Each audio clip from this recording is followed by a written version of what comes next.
Nous sommes donc avec Fulgence Arangonou, coach en leadership parental, pour parler de l'épanouissement des enfants, mais que faire face à leur démotivation. Monsieur Arangonou, merci d'être là ce soir. Bonsoir. Bonsoir, c'est un plaisir. Il est partagé. Alors, lorsqu'on parle de la démotivation, quand la démotivation s'installe chez l'enfant, qu'est-ce qui se passe? Comment reconnaître cela? Merci à vous. D'abord, il faut savoir que la démotivation, c'est quand l'enfant n'a pas envie d'atteindre ses objectifs. C'est une sorte de paresse qui s'installe et puis l'enfant n'a pas envie de beaucoup travailler. Vous savez, j'ai l'habitude de dire que ce sont nos attitudes qui nous permettent d'aller en altitude. Et lorsque les attitudes de nos enfants ne favorisent pas leur émergence et ne leur permet pas d'aller en altitude, la démotivation s'installe. L'enfant n'a pas envie de travailler. C'est une sorte de fuite par rapport au travail et par rapport aux résultats. Et comme vous l'avez dit tout à l'heure, c'est à travers les comportements de l'enfant qu'on arrive à savoir si l'enfant est démotivé ou pas. Quel genre de comportement? Ce comportement à la maison, à l'école et avec ses amis dans un groupe d'amis. Et à la maison, c'est quoi? Vous allez constater, c'est l'enfant là qui n'aime pas vite se réveiller. Parfois, il faut le réveiller. C'est un enfant qui lambine. S'il a des travaux domestiques à faire, il ne fait pas vite les travaux domestiques. C'est un enfant qui est distrait. Peut-être qu'il regarde plus la télévision. C'est qu'à la maison, il ne fait rien pour s'occuper à travailler. Il fuit le travail, c'est-à-dire le travail scolaire. Il fait tout pour ne pas être en harmonie. Il fait tout pour ne pas avoir du temps à être avec ses cahiers, avec ses devoirs. Et là, c'est ce qui se passe à la maison. Donc là, un enfant, un petit garçon, qu'on va réveiller tous les matins, lève-toi, il est l'heure de se doucher pour aller à l'école, et que les joueurs venus commencent par vous dire « Non, est-ce qu'il y a école aujourd'hui ?» Vous dites « Oui », il dit « Non, je ne veux pas y aller ». C'est la démotivation qui s'installe. Non, il faut faire attention. Lorsqu'on parle d'enfants, vous imaginez lorsque vous avez un enfant qui est à la maternelle, ou bien un enfant qui commence la rentrée, vous savez, il y a changement de situation. Pour un enfant qui est resté 3 mois à la maison et qui change de rythme de travail, c'est normal que dès le début, qu'il ne rentre pas dans le rythme. Donc là, ce n'est pas Non, c'est une réaction normale. C'est avec le temps que l'enfant va prendre. Pour un enfant encore qui est à la maternelle, au CI, vous comprenez, c'est le début de l'année scolaire, c'est le début de sa vie scolaire. Il n'aura pas le même rythme avec un enfant qui est déjà au CE1, au C2 ou au CM2 ou en 6e. Vous voyez, donc, pour un jeune enfant, c'est normal qu'il ne soit pas encore dans le rythme. Avec le temps, il sera dans le rythme. Mais pour les autres, c'est normal. Puisque quand tu ne te réveilles pas vite, quand l'enfant n'a pas la notion du temps, tout est basé sur le temps. Lorsque vous savez gérer votre temps, vous êtes déjà un homme de succès. Et l'enfant qui sait qu'il a cours à 8 heures, c'est à quelle heure il devrait se réveiller, à quelle heure il devrait se coucher. C'est vrai que les parents aussi ont quelque chose à faire, parce que tout est une question d'éducation. Je dis bien tout est une question d'éducation. Et lorsque vous éduquez votre enfant, vos enfants, à l'effort, au travail bien fait, c'est une chaîne, vous avez le résultat. Et je parlais tantôt de le comportement de l'enfant à l'école, puisqu'on avait parlé de son comportement à la maison. À l'école, vous allez constater que c'est un enfant qui vient parfois en retard au cours, qui oublie le matériel de travail. Vous imaginez que l'enfant vient au cours et l'enfant dit qu'il n'a pas le bic. Oui, bon, c'est comme le cultivateur qui va au champ sans la houe, quoi. Ce n'est pas possible pour un enfant sérieux. Vous voyez, il fait tout pour fuir le travail. Il n'a peut-être pas le matériel de travail.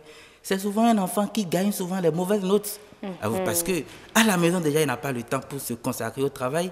Donc, rapidement, c'est un enfant qui a souvent de mauvaises notes. Parfois, ils sont indisciplinés. Je dis bien parfois. Il fait tout pour fuir le travail. Et lorsque vous fuyez le travail, le résultat ne peut pas être au rendez-vous. Au rendez-vous. Okay. Donc, à part l'école, il y a aussi son comportement dans le groupe. Vous allez constater que dans le groupe, ce n'est pas un enfant qui se donne. Il est souvent à la traîne. Il laisse les autres faire. Il veut bénéficier. Vous savez, pour réussir, il faut avoir une sorte de routine à l'effort. C'est-à-dire, il faut s'habituer à faire l'effort. Et c'est d'effort en effort que vous avez le résultat. Lorsque l'enfant est démotivé, il ne fait rien. Il fuit le travail. Et quand il fuit le travail, il ne peut pas avoir le résultat. Le résultat. Mais qu'est-ce qui peut expliquer la démotivation chez un enfant? Merci à vous. Vous savez, les causes de la motivation, c'est parfois... De la démotivation? Oui, je dis bien. Voilà, vous avez dit tantôt de la motivation. Non, les causes de la démotivation, c'est parfois la maison. Vous savez, il peut y avoir une tension familiale. Lorsqu'il n'y a pas d'harmonie dans la famille, entre papa et maman, lorsqu'il y a un problème Vous savez, ça se sent chez les enfants. Parce que c'est quand il y a harmonie, qu'il y a épanouissement. Lorsqu'il n'y a pas harmonie, qu'à la maison, l'enfant n'est pas du tout peut-être considéré ou bien et l'ambiance familiale ne permet pas tous les jours, il y a du bruit, il n'y a pas un espace fertile de prédisposition au travail, ça peut être une cause de motivation. Mais il y a encore une autre cause. Vous savez, j'ai parlé de ça ici, de cet enfant-là qui commence l'école et on lui dit qu'à l'école, on frappe les gens. Okay. Vous savez, qui veut aller là où on frappe les gens? Personne. Je dis personne. Encore moins quand c'est un enfant. Voilà. Donc, parfois, la motivation, ça en famille, mais parfois, c'est ce qu'on raconte à nos enfants sur l'école. Tout ceci peut être une cause de démotivation. Mais la cause peut aussi être à l'école. Vous savez, l'enseignant, c'est quand même un humain. Il peut peut-être, par rapport à un enfant particulièrement, avoir des gestes, des paroles, ou ces enfants qui ne travaillent pas, et chaque fois vous dites, toi tu es nul, toi tu es ci, tu es ci. Mais lorsque l'enfant tout le temps a de mauvaises notes, il te dit, bon, je fais l'effort, je ne fais rien, j'ai souvent de mauvaises notes. Pourquoi? Il vaut mieux rien faire. Vous voyez, vous allez constater que ces professeurs qui apprennent à valoriser l'enfant, dans ces matières, l'enfant travaille mieux que souvent là où l'enfant n'est pas motivé, là où l'enfant n'est pas valorisé. Donc, ça veut dire quoi?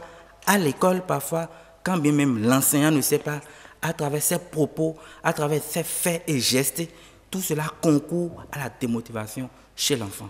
Comme cause, ça peut être l'instabilité au foyer, cause de démotivation. Ça peut être l'instabilité au foyer parce que, vous savez, l'environnement familial est extrêmement important pour motiver l'enfant.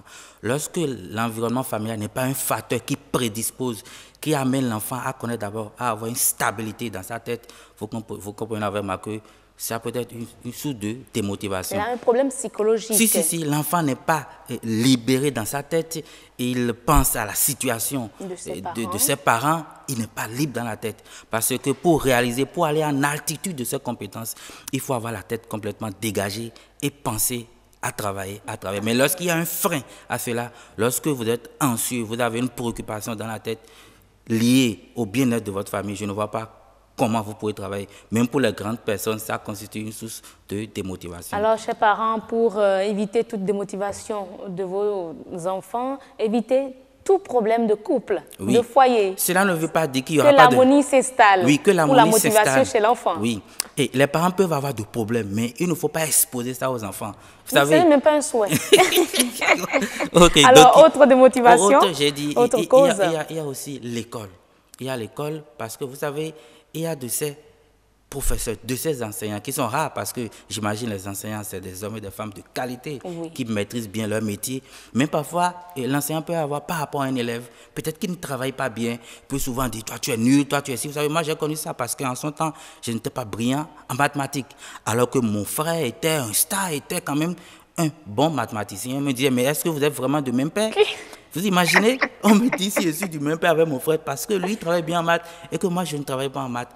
Et pendant longtemps, ça a été une préoccupation pour moi. J'ai dit bien, moi je ne travaille pas en maths, mais je vais démontrer que quand bien même on ne travaille pas en maths, on peut être brillant ailleurs. Et oui, et vous êtes sur ce plateau aujourd'hui. Vous voyez, non? Donc, il y a de ces trucs qu'on dit aux enfants, vous êtes nuls, mais toi tu viens de quelle famille? Mais ton papa c'est un professeur de mathématiques, ton papa c'est un professeur de français et toi tu es nul. Donc, il y a de ces propos qui n'arrange pas l'enfant. L'enfant se dit, bon, voilà, chaque fois on me dit que j'ai de mauvaises notes, ou bien le professeur me dit, je ne viendrai pas à son cours.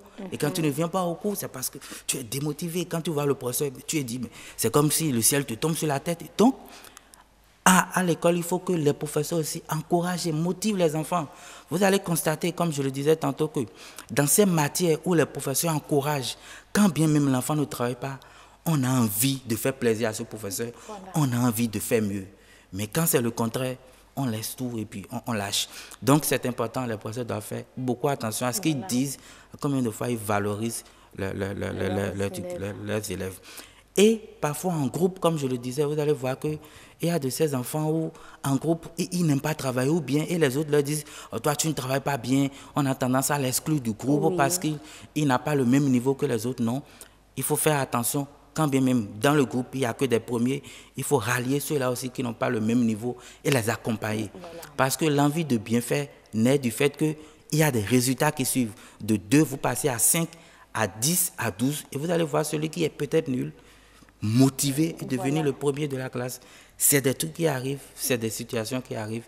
Donc, nous devons faire attention en famille, les parents, pour offrir aux enfants un cadre, un environnement qui les accompagne, qui les motive, qui ne soit pas un frein, un frein du moins pour leur épanouissement, pour les empêcher d'aller en altitude de leurs compétences. Ah ben là, quand réagir face à la démotivation de son enfant? Ah oui, c'est là tout le problème, quand réagir. Vous savez... Ça vous fait rire? Oui, ça me fait rire pour la suite, parce que pour réagir, il faut être disponible.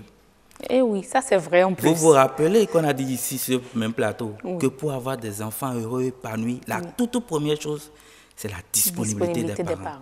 Et voilà qu'on n'est pas disponible. On ne sait pas si l'enfant ne se réveille pas vite. On ne sait pas s'il est nonchalant, s'il l'embête. On ne sait pas s'il est allé au cours aujourd'hui parce que nous, on est dans les affaires. On veut gagner beaucoup d'argent. Puisqu'on veut avoir une voiture, on veut leur construire des maisons à louer qui vont peut-être utiliser ça. Mais voilà des gens à qui on rêve, mais on ne fait rien pour les accompagner à être les véritables acteurs de ces rêves. Voilà. On n'est pas disponible. Parce que pour constater que l'enfant n'est plus motivé et démotivé, il faut suivre l'enfant sur une période d'1 mois. Lorsque les comportements dont j'ai fait cas subsistent sur 1 mois, allez, il faut dire attention. D'accord. Il faut dire attention, chercher la cause. Lorsqu'on fait le constat sur 1 mois, au plus, seulement 1 mois, il faut agir.